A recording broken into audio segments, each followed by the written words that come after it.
This video is supported by Tab for a Cause. Learn how you can make the world a better place with every browser tab that you open. Today, we're going to be talking about Air Canada Flight 143. In aviation circles, the story of Air Canada Flight 143 is the stuff of legends. So today, I thought we'd take a deep dive on the story. On the 23rd of July, 1983, a brand new Air Canada 767 was on its way from Montreal to Edmonton with a stopover in Ottawa. The 767 really did represent the beginning of a new era for Air Canada. The cockpit of the 767 was packed to the gills with new high-tech instruments, and these instruments were able to do so much that 2 pilots were enough to operate the plane. In those days, a 3-person crew was the norm. Today, the plane would be under the watchful eyes of Captain Pearson and First Officer Quintal. The captain entered the cockpit and he saw that the fuel gauges were not functioning. Nothing too alarming. Captain Pearson had been talking to Captain Weir, the pilot that flew the plane into Montreal via Ottawa. Captain Weir told Captain Pearson that the fuel gauges had been having issues for the past few flights. He also advised Captain Pearson that he refuel with enough fuel to go straight to Edmonton, just to be on the safe side. Since the fuel gauges were having issues, Captain Pearson was told to do a dripstick check to ascertain the amount of fuel in the tanks. Fuel quantity measuring sticks, or dripsticks, are used to measure the amount of fuel in an aircraft. They are only used in an abnormal situation. A dripstick is pulled from underneath the aircraft and is so designed that fuel will not drip out when the stick is pulled, hence the term dripstick. The stick is also calibrated. The dripstick will let you know how much fuel is in the tanks. In this case, it was absolutely necessary as the cockpit fuel gauges were not working. Captain Pearson does the necessary calculation and orders that the plane be fueled for a direct flight to Edmonton. The plane takes off and is at 41,000 feet, cruising comfortably. At 8 a.m. Central Daylight Time, the crew gets their first sign of trouble. The left fuel pump was reporting low pressure. Captain Pearson immediately decided to divert to Winnipeg. Winnipeg was 120 miles or 200 kilometers away at this point. Making things worse, the right fuel pump was reporting low pressure in a matter of seconds. They flew on, making a dash for Winnipeg, hoping that their engines would hold out until they reached Winnipeg. But no such luck. With 65 miles or 104 kilometers to go, the left engine flamed out. They were at 35,000 feet, and with just one engine, they would not be able to maintain 35,000 feet. Soon afterward, the right engine failed as well, plunging the plane into silence and darkness. The pilots flipped through their emergency checklist, hoping to find a section about flying the plane with no engines, but no such section could be found. With the engines no longer working, the cockpit instruments went blank, save for a compass and a few critical instruments kept alive by the RAT, or the ram air turbine, but their outlook was bleak with no engines. ATC suggested other landing sites, but none of them would be able to accommodate the huge 767. But ATC was having issues of its own. The plane lost its transponder when it lost its engines, so ATC could no longer see the plane on radar. They tracked the plane via primary radar, and they used a cardboard ruler to measure the distance to the plane. With the distance measurements that ATC was giving him, First Officer Quintal was calculating how far they could glide. The plane had lost 5,000 feet of altitude for every 10 nautical miles that it covered. Quintal and ATC reached the same sobering conclusion. Winnipeg was just out of their reach. Quintal turns to Pearson and says, "We're not going to make Winnipeg." In that crucial moment, Captain Pearson trusted his first officer fully, and he turned the plane towards Gimli. The airstrip was suggested earlier by ATC, but was rejected because it did not have the infrastructure to deal with a crashed 767. But now, it was their only shot. Making matters worse, the airstrip wasn't on any of their charts, but First Officer Quintal was stationed there with the Canadian Air Force, and he knew the area quite well. With Gimli about 12 nautical miles away, it was certainly within reach. The plane flew on, losing altitude. The plane eventually dropped off of Winnipeg's radar. The pilots were on their own.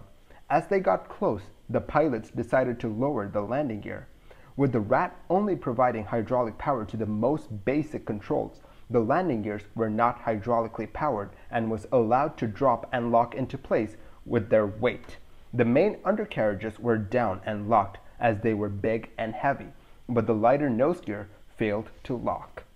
As they got closer to Gimli, they decided that they were going to land on runway 32 left, but Pearson realizes that he's too high and too fast. If they came in high and hot, there was no way that they'd be able to land and stop on Gimli's runway, and with no engines, it meant that they could not use their flaps or slats, integral parts for a safe landing. An overrun would be catastrophic. They considered orbiting the airport once to lose speed, but they just did not have the altitude to make that work.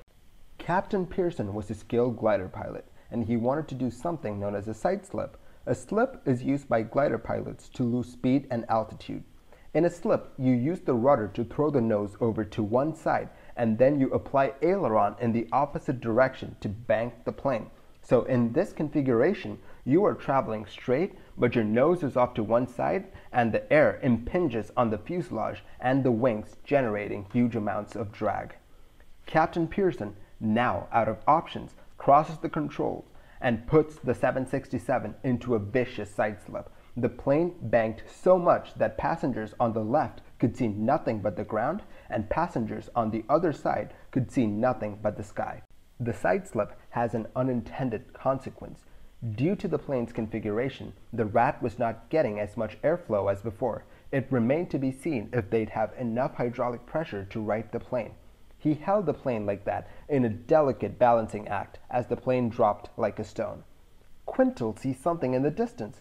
The runway he trained on oh so long ago was now a drag strip. With this being Saturday, families and tents flanked the runway. In addition to that, a guardrail divided the runway down the middle. First Officer Quintal did not know if Captain Pearson had seen this, but he held his tongue. It was too late for them to switch to 3-2 right. They were committed to this. Captain Pearson eases up on the controls at the last possible second, instantly righting the plane, and the plane hits the ground hard. They touch down 800 feet from the threshold of the 7,200-foot runway. The captain brakes as hard as he can, blowing out tires in the process. The nose drops and the partially extended nose gear collapses. The nose scraped along the runway and it went straight through the guardrail in the middle. Finally, the plane comes to a stop and the passengers exited the plane via the emergency slides. About 10 people were injured when disembarking the slide, but that's about it. They made it. In a weird twist of fate, the collapsed landing gear might have saved them all. The nose scraping along the runway acted as a braking force, and that helped slow the plane down. And that's a good thing, given that the end of the runway was the start of a camping field. Thanks to the incredible flying by Captain Pearson and First Officer Quintal, the investigators had a whole plane to work with and not some wreckage strewn across the Canadian countryside. The first thing that the investigators did was check the fuel system for leaks, a burst pipe or a hole in the fuel tanks, something that would explain why the plane's tanks ran dry halfway into its trip. But the investigators can find nothing wrong with the fuel system of the airplane. The tanks, the lines that feed the engines, it all checked out. The fuel system was not to blame. If the fuel did not leak out from the plane as the plane flew, then there is only one logical explanation. The plane took off with less fuel than they needed. To understand what happened, let's look at what needed to happen to get Flight 143 all fueled up.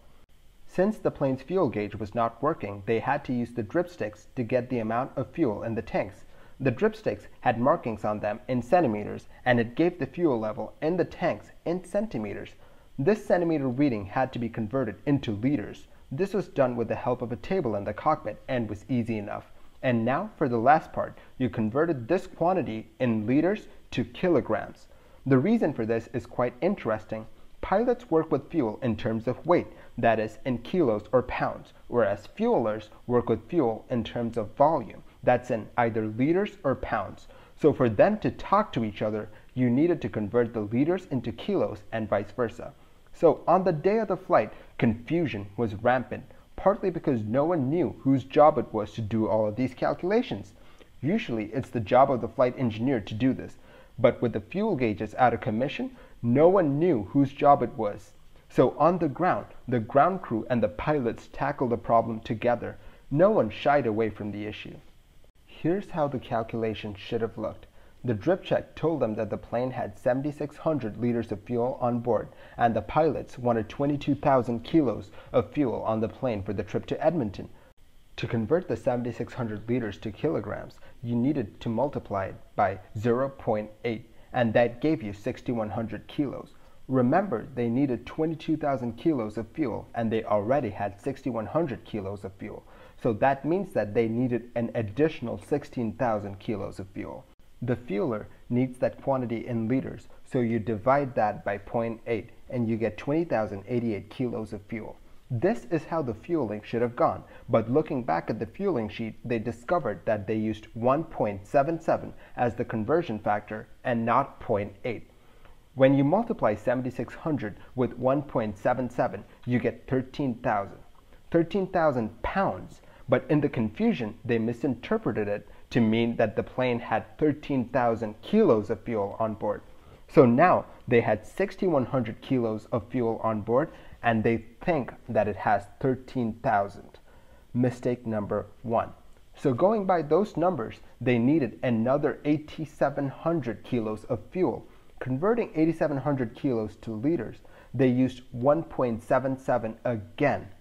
This told them that they needed 4,900 liters of fuel. So when the fueling was done, thanks to the incorrect conversion factor, they had about 10,000 kilos of fuel on board instead of 20,400, the amount of fuel that they needed. It's clear why the plane ran out of fuel halfway. They only had half the fuel that they needed. But how could such an error happen? As it turns out, 1.77 was the conversion factor to convert liters into pounds and vice versa. At the time, Air Canada was transitioning its fleet from imperial units to metric units, and the 767 was the first plane to feature kilograms and liters. The crew weren't accustomed to the new standard. First Officer Quintal testified that he thought that 1.77 was the correct conversion factor, but he did not know that that was the conversion factor for pounds. First Officer Quintal also testified that he was given no training on fueling the airplane or using the dripstick. Captain David Walker of Air Canada also testified that no pilot training was given for fuel conversion. It was just chaos on the ground. A fueler said that his calculations got so out of hand that he ran out of paper, and towards the end, he was just approximating the fuel needed. This was 1983. They couldn't just look up the conversion factor on the internet. At the hearing, both parties, the pilots and the ground crew, said that they had not been trained in fuel conversions. Like I said, it's usually the flight engineer that handled this, and in this new two-pilot paradigm, no one was sure who should be the one to do these calculations. Looking back at the history of the plane, they saw that crews at Ottawa had made a similar mistake. They were just as confused. To understand the next bit of the story, we need to talk about the fuel quantity indicator system and the issues that the plane had on its previous flights. The FQIS, or the Fuel Quantity Indicator System, was a digital system that calculated the fuel in the tanks. A digital processor crunched all the numbers. For added redundancy, the plane had two processors in two channels calculating the fuel. They both had to agree for the fuel gauges to work. The plane had issues with the Channel 2 processor. It just would not work, and so the fuel gauges were blank. On the previous day, a ground tech named Conrad found that if he pulled the circuit breaker for the second processor, the gauges would work because it defaulted to the first processor. He tagged the circuit breaker as inoperative and marked the fuel gauges with a note that said, "See the logbook." For the plane to take off, it had to adhere to the MEL, or the Minimum Equipment List. It's a list of parts that the plane cannot take off without. The plane is allowed to take off with one of the processors disabled, provided that you do drip checks to verify the fuel in the tanks before takeoff. This is done to get back some of that redundancy lost by the faulty processor. So with the circuit breaker pulled and drip checks arranged, the plane was good to go. Conrad also talked to Captain Weir, the pilot who piloted the plane the day before. He told Weir about the issues that the plane was having, and Weir made a point to go over the MEL to make sure that the plane was airworthy. Mr. Conrad talked to Captain Weir about the same issue on a previous flight. Conrad was referring to a flight on the 5th of July, but Captain Weir got the impression that the plane had flown in from Toronto to Edmonton with that flaw that day, that is, on the 22nd of July. On the next day, before the new flight crew took over, another technician entered the cockpit. Mr. Ouellette was the one to carry out the drip test. He saw the pulled and tagged circuit breaker. He was confused. This wasn't how he was trained to handle a faulty processor. The processor had built-in features to self-diagnose the issue, and he wanted to do that to get to the bottom of what was wrong with the plane. To do the test, he reset the circuit breakers, and he came to the conclusion that the processor needed to be replaced. But the processor was not available in Montreal. As the technician was wrapping up, he was interrupted by the fueler. Mr. Ouellette had forgotten to pull the number 2 circuit breaker, leaving the fuel gauges blank. That's when Captain Pearson walked into the cockpit, and as fate would have it, Captain Pearson had just had a little chat with Captain Weir in the parking lot. They talked about the plane as most pilots do. Captain Weir told Captain Pearson about the faulty fuel indicator system. Remember, Captain Weir was under the impression that the plane had been flying with a faulty fuel indicator system for the past few flights. But Captain Pearson's takeaway from that conversation was that the plane had been operating for the past 3 flights without a fuel gauge. That is, Captain Pearson thought that the plane had been flying from Toronto to Edmonton, and then from Edmonton to Ottawa, and then finally from Ottawa to Montreal, all without a fuel gauge. When he walked into the cockpit that day, he saw what he expected to see, a fuel gauge that was not working. He did not know that the fuel gauge actually did work and that Mr. Ouellette had pulled the circuit breaker. He walks in and he checks the logbook and he sees this note from Mr. Ouellette. It told him that the fuel gauges were unserviceable, another thing reinforcing the idea that the gauges did not work in Captain Pearson's mind. But there's one last piece to this puzzle. Remember the MEL? The MEL states that the plane is not airworthy if it does not have at least 2 of its 3 fuel gauges working. And with this plane having none of its fuel gauges working, it was clearly not airworthy. Captain Pearson is an experienced and skilled pilot, and he would have known that the plane was not airworthy. He says to a maintenance tech that they're not airworthy. The maintenance personnel tells him that Central Maintenance has allowed them to fly. Captain Pearson thinks that Air Canada's Central Maintenance has a more comprehensive MEL and that they had cleared the plane to fly without the fuel gauges. In reality, no such clearance had been given. All of these factors came together to give Captain Pearson an honest and genuine opinion that it was safe to fly. Those aren't my words. That's a quote from the report. He just heard and saw too many things that reinforced the wrong information that he took away from the conversation that he had with Captain Weir.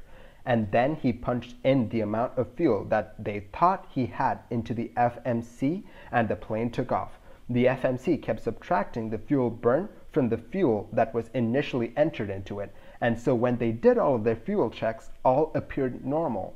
But unknown to them, misunderstandings that spanned days and forgotten mistakes had run their tanks dry. That's it for the video. This video is supported by Tab for a Cause. Tab for a Cause is a great way to do some good in the world without you not having to do anything differently. When you open a new tab, Tab for a Cause gives you a beautiful background along with a few small ads. You can donate the money raised with these ads to any of their partner charities. Your internet browsing could give someone clean water, a child books to read, or it could help protect the rainforest.